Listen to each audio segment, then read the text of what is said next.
En la pequeña habitación sobre el banco, huele a cera, lana mojada y vinagre para lavar. En la pared, cuelga el calendario de los días de ayuno. Junto a él están las llaves del baúl con la ropa blanca y una pequeña tabla con los gastos domésticos: pan, sal, aceite, velas. Sobre la mesa hay un certificado de matrimonio con 2 sellos y junto a él un cuestionario parroquial en el que figuran los nombres de los cónyuges adultos, el año de la boda y una nota sobre la donación realizada a la iglesia. La noche es oscura y se oye cómo el vigilante nocturno apaga la farola en el callejón. Dentro de la casa, la discusión se convierte en un susurro. Uno presenta la deuda como una fuerza. La otra lo detiene con el calendario, el cansancio y la palabra del voto. Al amanecer, ambos irán a la parroquia, donde no son los sentimientos los que deciden, sino los papeles. ¿Qué es el deber? ¿Dónde está su límite? ¿Cómo se protege el cuerpo de un adulto cuando la familia llama a la vergüenza y la ley a la reciprocidad? Estimados espectadores, les saludo. Escriban desde dónde nos ven y si se han enfrentado en sus historias familiares a cómo la costumbre intenta convertirse en ley. Sus comentarios ayudan a ver diferentes ciudades y diferentes parroquias. Les deseo una agradable escucha.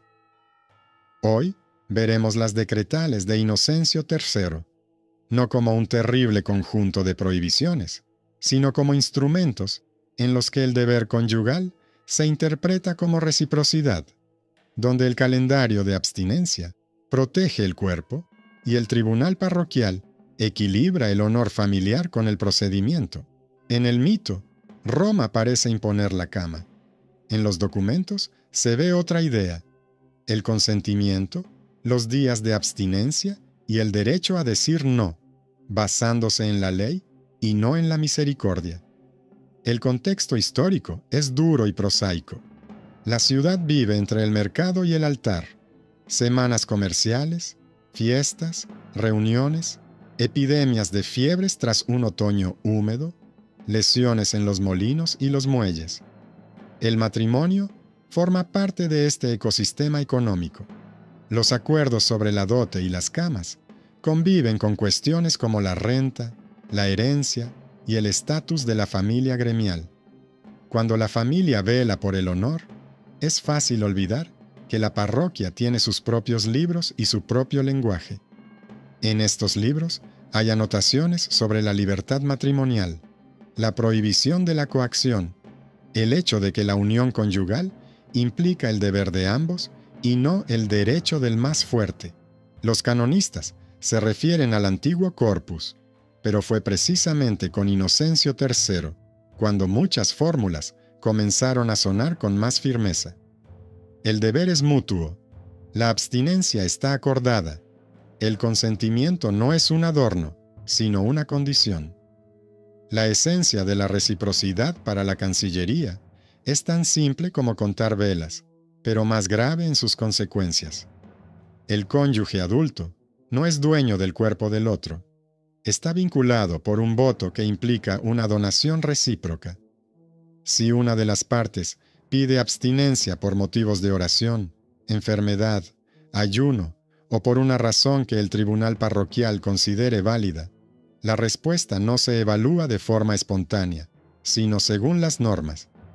El calendario no es una abstracción. Hay temporadas en las que la abstinencia está prescrita por la tradición y confirmada por las listas de instrucciones eclesiásticas. Hay días en los que la comunidad exige pureza antes de los grandes servicios religiosos.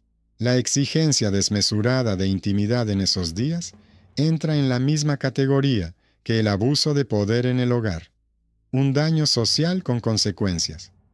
Lo registramos sin adornos y sin detalles íntimos, como un hecho del orden público que protege la salud y la dignidad de los adultos. En los asuntos parroquiales, la discusión suele comenzar con la palabra costumbre. La familia lo presenta como una ley inquebrantable. Así es como lo hacemos nosotros. Así vivían nuestros padres, así se mantiene la casa. Pero para el canonista, la costumbre no es un sello, sino una hipótesis.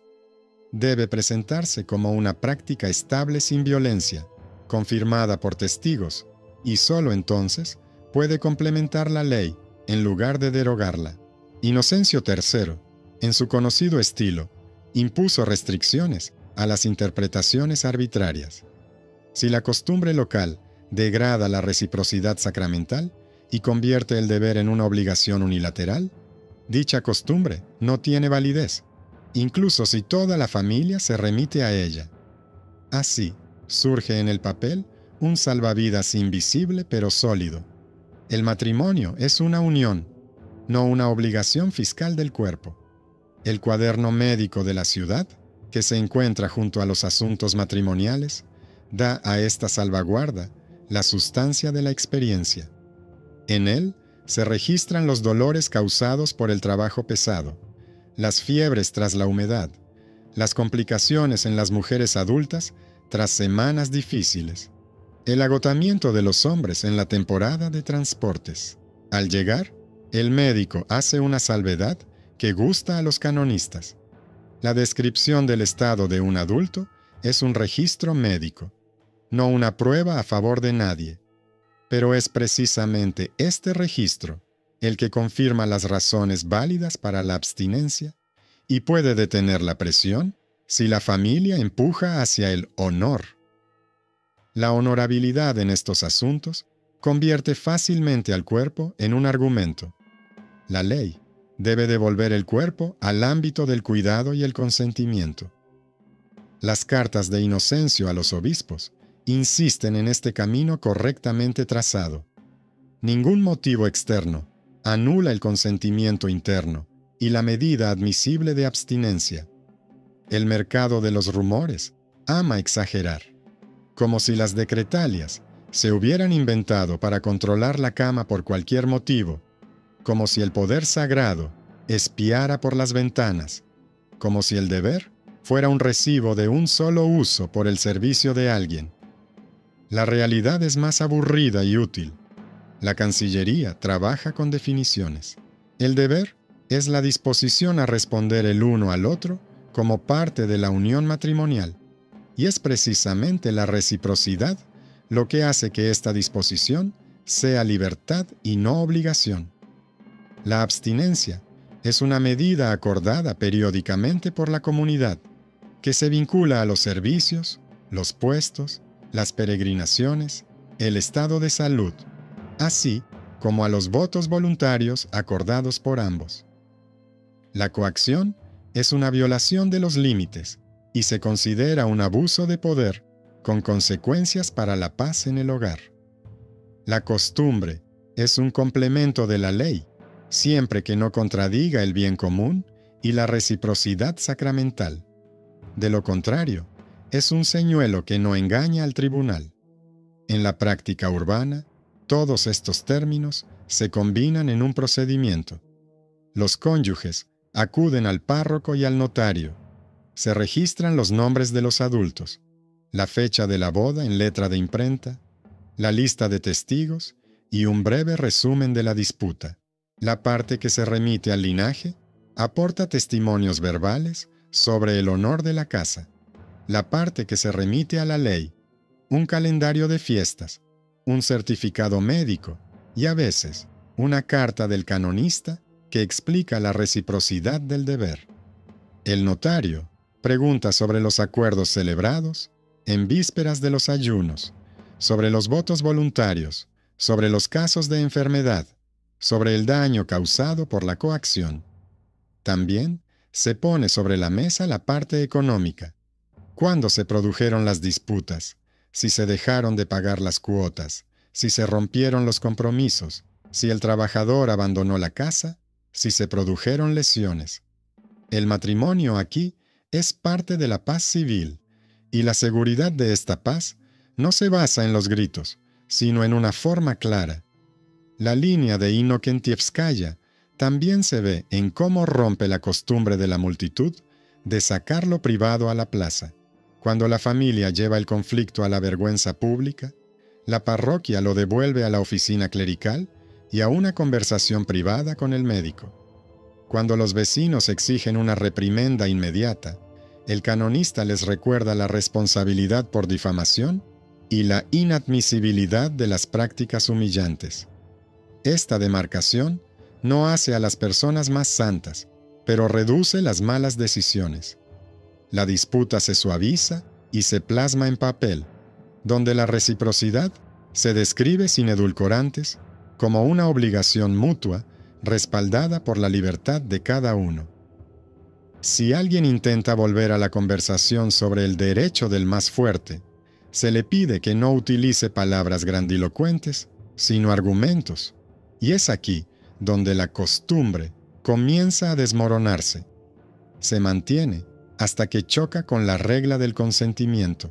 Lo más inquietante en estos asuntos no es la dramaturgia ruidosa, sino el daño silencioso que causa la coacción, el cansancio, el miedo, la discordia, la violencia, que designamos como un hecho social sin detalles. El canonista elimina la oscuridad y deja la forma. No cambia a las personas, cambia el rumbo de la disputa. El camino ya no pasa por la reunión familiar y las amenazas de vergüenza, sino por el calendario, la cláusula médica, el registro matrimonial, la regla general de la reciprocidad. Este camino es más corto y árido de lo que les gusta a los contadores de rumores, pero es más seguro para el hogar y más honesto para el cuerpo de un adulto, que no debe convertirse en mercancía, incluso allí donde todo lo que le rodea se considera moneda y grano. Cuando se observan decenas de casos de este tipo, se obtiene la misma imagen. Al principio, uno exige la fidelidad, amparándose en las costumbres. En el medio, se forma un nudo entre el calendario, las enfermedades y los votos. En el desenlace, la parroquia recuerda que el deber de los dos no es el látigo, sino el acuerdo. En algunos casos, esto termina con un acuerdo escrito sobre los períodos de abstinencia. En otros, con la reprimenda de los familiares y una multa por calumnia. En otros, con un voto de abstinencia durante el peregrinaje o el tratamiento, sellado con un sello. En cualquier caso, el documento cambia radicalmente el tono, le quita al cuerpo el papel de argumento y le devuelve el estatus de participante en la decisión conjunta. Esto es precisamente el núcleo sustantivo de la reciprocidad decretaliana.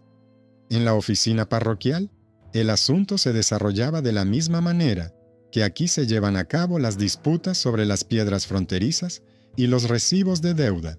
El notario ponía primero sobre la mesa el registro matrimonial con los sellos, junto a él, la hoja del calendario con los días de abstinencia marcados, y más abajo, un extracto de las decretales, donde la reciprocidad de la deuda se establece no como una enseñanza, sino como una norma. Se adjuntaba al expediente una nota médica, redactada para personas adultas sin detalles ni valoraciones, en la que se constataba el cansancio, el malestar tras semanas difíciles, la necesidad de descansar en días festivos y antes de grandes servicios religiosos. Esta nota no constituía una prueba en sí misma, pero daba motivos para reconocer una causa justificada de abstinencia. Al otro lado de la mesa estaba la costumbre con la que había llegado la familia, las historias de los vecinos sobre cómo vivían los mayores, cómo se mantenía la casa, cómo se exigía el honor. Estas historias eran como el humo que no deja huella en el papel. El notario no pedía generalizaciones, sino confirmaciones. Si había acuerdos escritos respaldados por ambos, si en el libro comunitario figuraban períodos de ayuno y oración acordados por los cónyuges, en qué circunstancias intervenía la familia y cómo había terminado antes. Con cada pregunta, la costumbre se descomponía en hábitos, y los hábitos en palabras vacías que no servían para tomar una decisión. Los canonistas dentro de estas paredes se apoyaban en los mismos pilares. El primero era el consenso matrimonial como base de la unión. Este no desaparece tras la boda y no convierte a uno de los cónyuges en el administrador del otro. La reciprocidad del deber se interpretaba como un consentimiento para el don recíproco, y no como una obligación cotidiana sin medida. El segundo pilar era el calendario. A lo largo del año, había largos periodos en los que la abstinencia era exigida tanto por la regla general del culto como por la propia comunidad y la economía de la ciudad, que necesitaba tranquilidad antes de las grandes fiestas. En esos días, la exigencia de una cercanía incondicional se consideraba un abuso de derecho, y la parroquia lo confirmaba con una breve línea para no multiplicar la descriptividad donde se necesitaba orden. El tercer pilar era la salud. El cansancio por el trabajo incesante, los dolores tras un duro invierno, el agotamiento durante la temporada de ferias. Todo ello se consideraba motivos indiscutibles. El cuarto pilar eran los votos voluntarios, cuando los cónyuges, adultos y en pleno uso de sus facultades mentales, se comprometían por un período determinado a la moderación por motivos de peregrinación, arrepentimiento o indicaciones médicas. En este caso, la reciprocidad convertía el deber en un acuerdo, en lugar de un castigo. La técnica judicial no era un teatro, sino una contabilidad de las costumbres. Primero, se registraban los hechos, el año de la boda con palabras, la edad de los cónyuges con palabras, la composición de la familia que intervenía y las circunstancias de la intervención.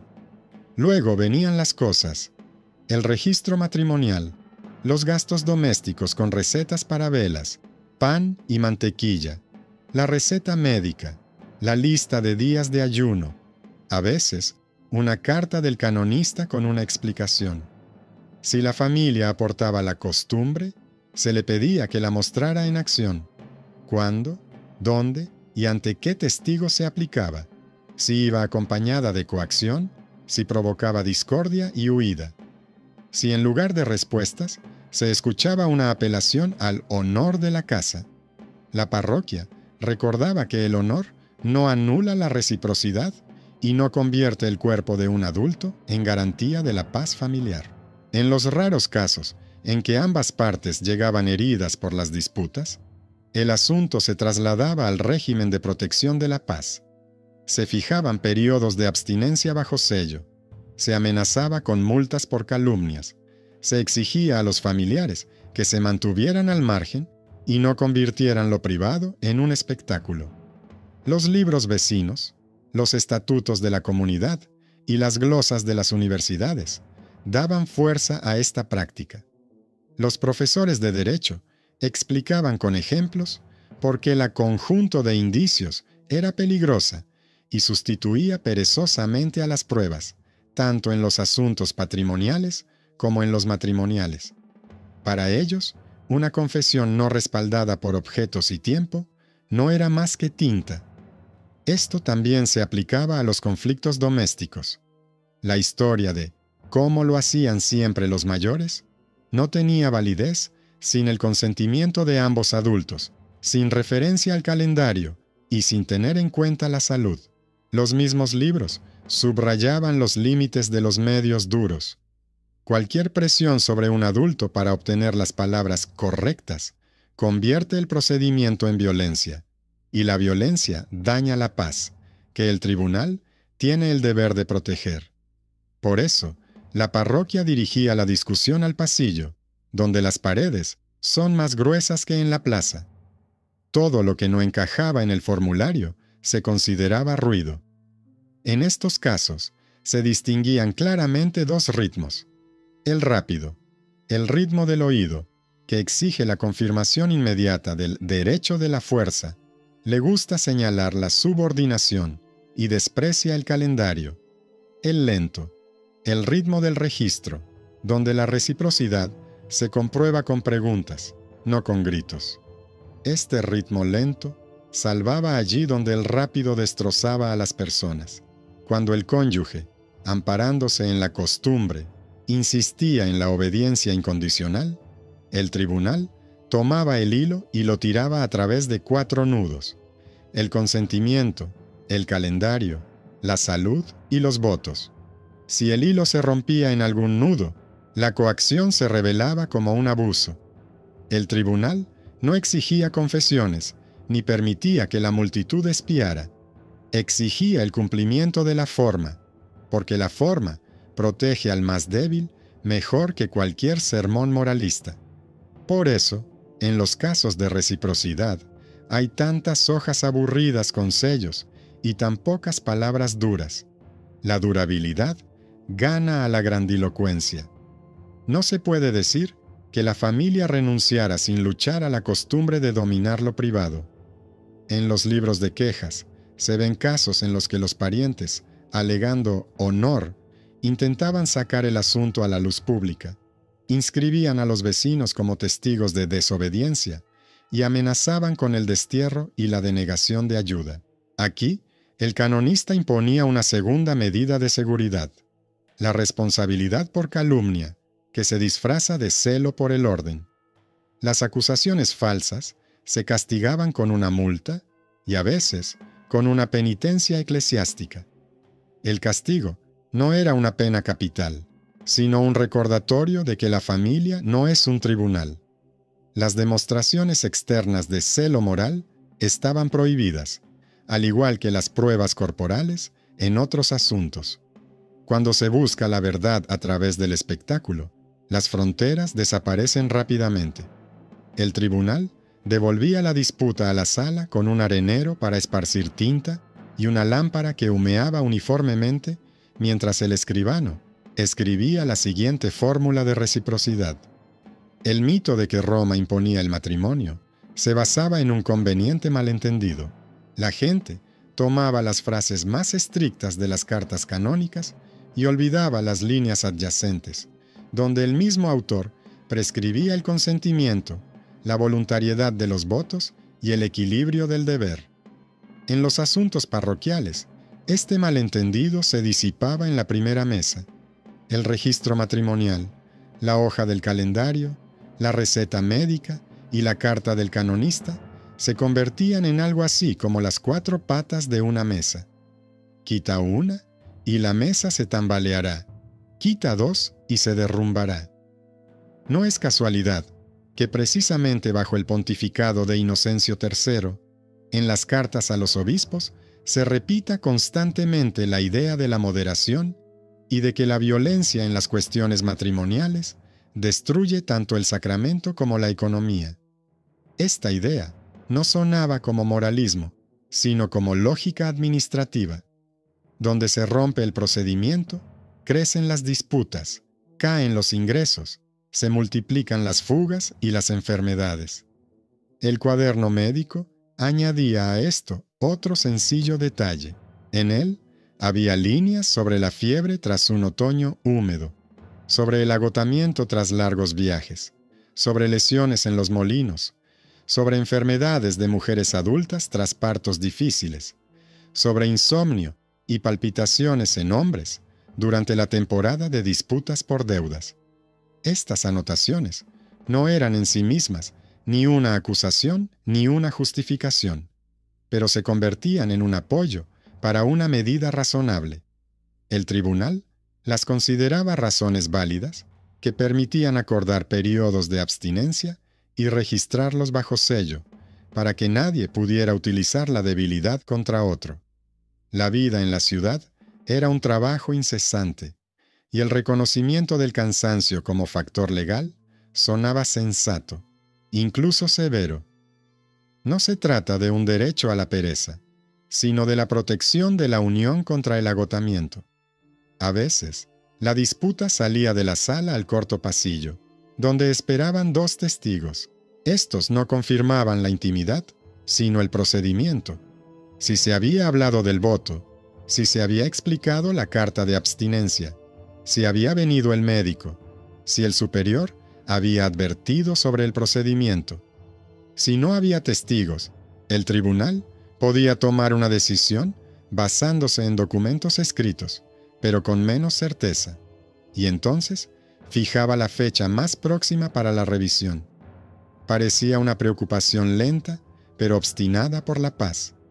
Mejor recoger firmas de más que dar motivos a la multitud. A quienes se referían al derecho del más fuerte, ese ritmo les parecía una burla. A quienes les salvaba el procedimiento, un respiro. Desde el punto de vista jurídico, el punto clave era reconocer que la costumbre solo puede existir si se respeta la naturaleza de la unión. Si humilla la reciprocidad y convierte a uno en objeto de disposición, no sobrevivirá al encuentro con la carta. Precisamente por eso, los casos de coacción, cuando se llevaban a juicio, a menudo terminaban con la fijación por escrito de periodos de abstinencia, un recordatorio de la igualdad de obligaciones y la prohibición de la intervención de terceros. A la familia se la apartaba de la puerta, como se aparta a los curiosos del cofre del tesoro. El daño causado por los abusos se registraba brevemente, como se registra la pérdida causada por un incendio, sin exageraciones, pero con la comprensión de que la recuperación llevaría tiempo. Este sistema seco funcionaba precisamente porque no intentaba fundir a las personas en su mejor aspecto, sino que limitaba lo peor. Y si se mira la larga serie de casos, ganaba al grito. En aquellas ciudades donde la parroquia y la consistencia mantenían la forma, las fugas se volvían raras y los guardias nocturnos oían menos discusiones tras las delgadas paredes. En aquellas en las que se rompía la forma, todo se repetía con dolorosa precisión. La familia traía la costumbre, uno exigía obediencia, otro se escondía tras el silencio. La multitud se lanzaba a los rumores y el tribunal llegaba tarde. La diferencia se hacía evidente en los libros de impuestos especiales. Allí, donde la paz en los hogares se mantenía sobre el papel, los cobros eran más regulares. No se trata de alta filosofía, sino de lógica económica. La ciudad no tiene gente de sobra, y la ley debe proteger a los adultos de la coacción, aunque solo sea obligando a todos a recordar la reciprocidad. En las glosas universitarias, que se recopilaban en las casas escolares junto a las catedrales, la reciprocidad del deber ya no parecía una novedad controvertida, sino que se convertía en un sistema conveniente para el asunto. Los maestros analizaban en los márgenes la fórmula en la que la unión se basa en el consentimiento y la reciprocidad, y subrayaban que el voto matrimonial no anula el derecho de cada adulto a la integridad física y a la medida acordada por el año eclesiástico. Estas anotaciones, áridas y a primera vista alejadas de la vida cotidiana, regresaban a la ciudad a través de los jóvenes clérigos que se sentaban como escribas en las parroquias. Allí, entre las areneras, para espolvorear tinta y los manojos de llaves, las glosas se convertían en cuestiones prácticas. ¿Cómo confirmar el consentimiento? ¿Cómo verificar la referencia a la hoja de ayuno? ¿Qué se considera una razón válida para la abstinencia? ¿Cómo distinguir una objeción médica de un intento de evasión? Cuanto más se planteaban estas preguntas, más estable se volvía el procedimiento, en el que ni el derecho del más fuerte, ni la costumbre del género, podían ser la última palabra. Los mecanismos concretos estaban diseñados para avanzar de forma lenta pero segura. En primer lugar, se fijaba la base de la unión, el registro matrimonial, la fecha de la boda, los nombres de los cónyuges adultos y los testigos de la boda. A continuación, se verificaba el estado actual del consentimiento. Si no había violencia, amenazas, coacción, si una de las partes no intentaba sustituir el deber por la obediencia incondicional. Aquí también se adjuntaban hojas de registros en las que la parroquia anotaba los largos periodos de abstinencia. Lo importante no era la mera existencia de la lista, sino si los periodos habían sido acordados por los cónyuges y se recordaban con antelación. A continuación, venía la parte médica, un breve informe del médico sobre el estado de salud, sin detalles íntimos ni valoraciones, en el que se registraban el cansancio, las consecuencias del trabajo pesado y, en ocasiones, el temor a complicaciones. Por último, se archivaban los votos voluntarios de moderación, si se daban, y las cartas de los canonistas, en las que se explicaba la reciprocidad del deber y los límites de la costumbre. Esta carpeta parecía burocracia, pero era precisamente ella la que protegía el hogar del ataque ancestral y de la violencia cotidiana que destruye tanto la unión como la economía. La frontera entre la costumbre y la ley se aclaraba con ejemplos. En una parroquia, la familia aseguraba que en sus hogares la exigencia de la obediencia incondicional se consideraba una cuestión de honor y se remitía a los relatos de los mayores. El notario pidió que se presentara como una práctica establecida sin coacción, confirmada por testigos. En respuesta, solo se aportaron generalizaciones. Entonces, la parroquia incluyó la regla de la incompatibilidad, una costumbre que degrada la reciprocidad sacramental y convierte el deber en una obligación unilateral, no tiene validez, incluso si todo el barrio vecino se remite a ella. En otra ciudad, los cónyuges anotaban de antemano en un cuaderno doméstico que durante los largos ayunos y los días de grandes servicios se mantendrían la moderación. La familia intentó acusarlos de violar el honor, pero la parroquia reconoció que su acuerdo era legítimo y que la calumnia era punible. Estas decisiones no causaron sensación, simplemente cortaron el nudo en el que a la multitud le gustaba buscar espectáculo y devolvieron la conversación al papel, donde la reciprocidad se prescribía como norma y no como la misericordia de alguien. El tercer pilar seguía siendo la economía del hogar, y aquí la técnica jurídica se alió inesperadamente con la económica. Las parejas que llevaban sus disputas a la plaza solían pelearse más a menudo, perder sus trabajos y dejar de hacer entregas, lo que también afectaba al mercado. La parroquia, al defender la reciprocidad, defendía al mismo tiempo el orden urbano. Menos peleas, noches más tranquilas, semanas de feria más tranquilas, recaudaciones más estables. En las actas se encontraban comentarios sobre el hecho de que, tras el establecimiento de períodos de abstinencia y el recordatorio por escrito del carácter recíproco de la deuda, los conflictos nocturnos cesaban en la casa y a la mañana siguiente el propietario volvía al trabajo sin hacer ruido. Esto no se consideraba una victoria de la moralidad, sino el restablecimiento del orden. Precisamente de esta manera, la idea canónica de la reciprocidad resultaba ser no solo una medida teológica, sino también administrativa. Reducía el riesgo, ahorraba fuerzas sociales y devolvía a las personas a sus quehaceres.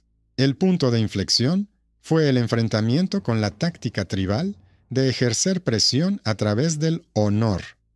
Los parientes a veces reunían a los vecinos e intentaban llevar a cabo una reprimenda pública, sustituyendo el tribunal por la plaza. La parroquia respondía con una sequedad especular. Prohibía las reuniones que enmascaraban la humillación bajo el pretexto del orden. Recordaba las multas por difamación y la prohibición de prácticas humillantes en las disputas matrimoniales. Si la presión llegaba a amenazas de ayuda y expulsión, el tribunal la equiparaba a un abuso de poder y ofrecía la tutela de la comunidad parroquial durante el tiempo que durara la resolución.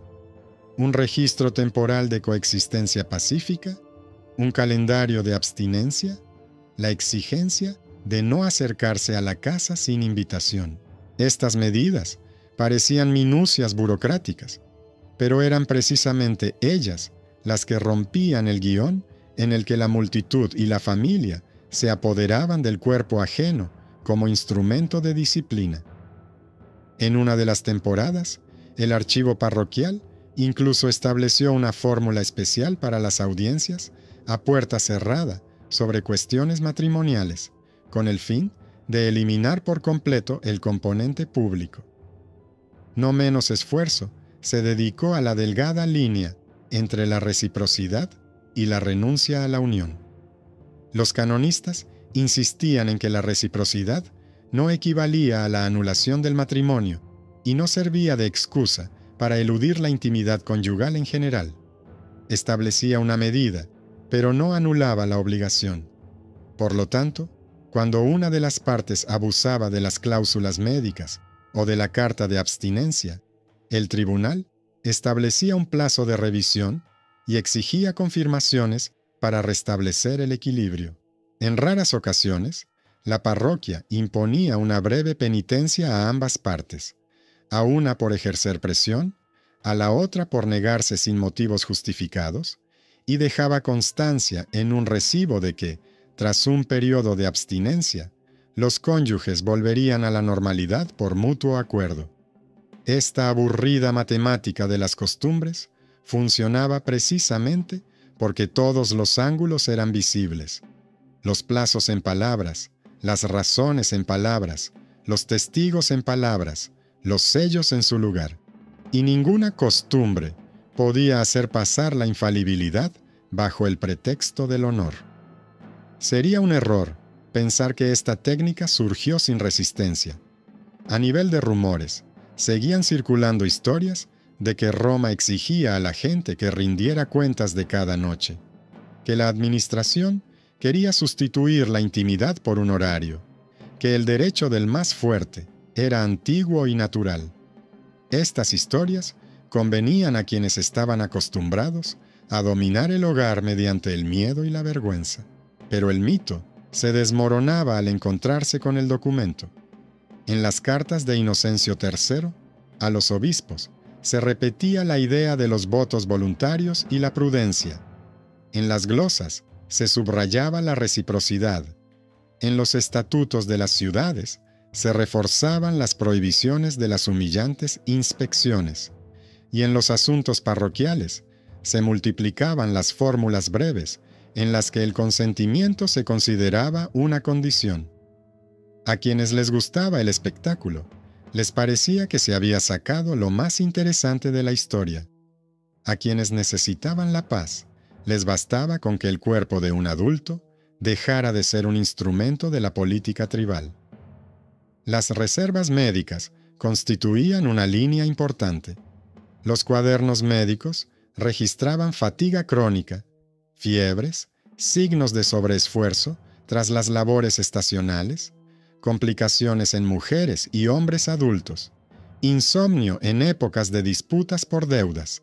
Estos registros no se convertían en un arma para ninguno de los cónyuges, pero permitían al tribunal defender la medida humana para que el matrimonio no se convirtiera en un lugar de destrucción de la salud.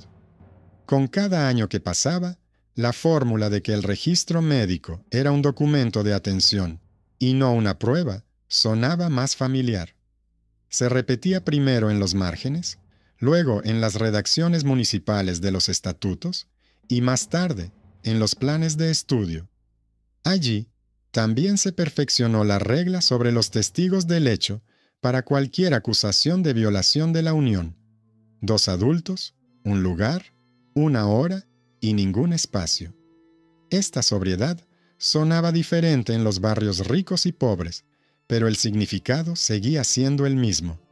El cuerpo en el matrimonio es parte de la decisión, no un objeto que se pasa de mano en mano. En segundo plano, funcionaba otra ventaja, rara vez discutida. Cuando la parroquia consolidaba la reciprocidad y prohibía la coacción, de hecho, reducía la probabilidad de que se fugaran de sus hogares y se rompieran los lazos económicos. Para la ciudad, esto significaba menos conflictos entre los niños de la calle, un pago más estable de los tributos y noches más tranquilas. Esta ventaja no se exhibía porque no se parecía a una hazaña, pero era precisamente ella la que hacía de la reciprocidad canónica parte de la estabilidad general. A la mentalidad administrativa le gustaba esa solidez imperceptible. Clavaba el papel a la mesa, sin discutir con los temperamentos, sino limitándolos a un marco en el que se podía vivir y pagar los impuestos. Cuantos más asuntos pasaban por este molino, más clara se hacía la marca que se valoraba aquí: la unión en el acuerdo, el deber en la reciprocidad, la abstinencia, según el calendario y por razones respetables, la salud, bajo protección, la familia, detrás de la puerta, la costumbre, sujeta a la ley, la calumnia, punible, la coacción, inadmisible.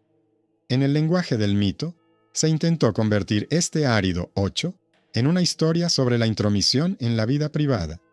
En el lenguaje del documento, se leía como una técnica que evita la desintegración del hogar.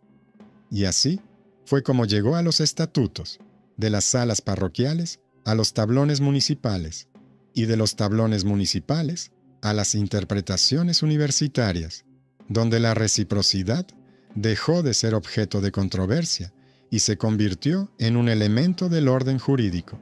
En los casos que llegaban al consistorio, ya no se comprobaba la emoción, sino un conjunto de 4 pilares: el consentimiento matrimonial, el calendario de abstinencia, las reservas médicas y los votos voluntarios.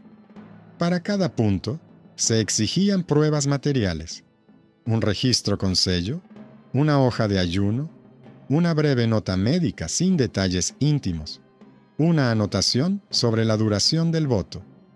La costumbre ancestral se analizaba como una hipótesis y se descartaba cuando convertía el deber en una obligación unilateral. Por intentar sacar la disputa a la luz pública, se imponía una multa por difamación, y la presencia de extraños en las puertas de las casas se limitaba mediante un decreto de paz. La clase financiera de la ciudad confirmaba el efecto. Tras los periodos de abstinencia fijados por escrito, desaparecían los conflictos nocturnos, se regularizaban los suministros de harina y sal, y los transbordadores y molinos funcionaban con más tranquilidad. La ciudad no veía en ello piedad, sino orden.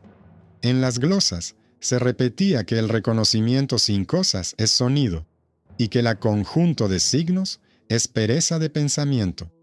Así, la reciprocidad, que hasta hacía poco parecía una novedad, se convirtió en una medida administrativa que evita la desintegración de lo privado y ahorra fuerzas a la comunidad. El ruido sobre el derecho del más fuerte se redujo a un segundo plano, como el murmullo de una feria tras la pared de la oficina. Lo decisivo seguía siendo el papel, donde cada cifra está escrita con palabras y respalda a la siguiente. En la decisión final, el tribunal parroquial anotó una fórmula sencilla: la unión se mantiene por el consentimiento de los adultos. El deber conyugal es mutuo. La coacción es inadmisible. Se sellaron los períodos de abstinencia según el año eclesiástico. Se confirmó la validez de las reservas médicas como motivo de la medida. Se obligó a la familia a mantenerse fuera del umbral y se impuso una multa por difamación. La costumbre, contraria a la reciprocidad, fue declarada nula. Para la ciudad, esto se tradujo en silencio en lugar de espectáculo. Para el hogar, en el retorno al ritmo del pan, la sal y la luz de la lámpara, donde el calendario en la pared no es un látigo, sino un orden, y donde el cuerpo de un adulto no sirve como garantía del honor de nadie. En el lenguaje del mito, parece que Roma imponía la cama. En el lenguaje del documento, Inocencio III y los canonistas convirtieron la vergüenza en un instrumento inoperante y el deber en un contrato bilateral que protege a la parte débil mediante la forma. En esta sequedad está el resultado humano: menos miedo, menos gritos, más responsabilidad, que se puede comprobar en el papel. He aceptado sus deseos. En adelante, las partes finales serán lo más breves posible, y la próxima vez Resumiré la historia en unas 6.000 palabras, no más.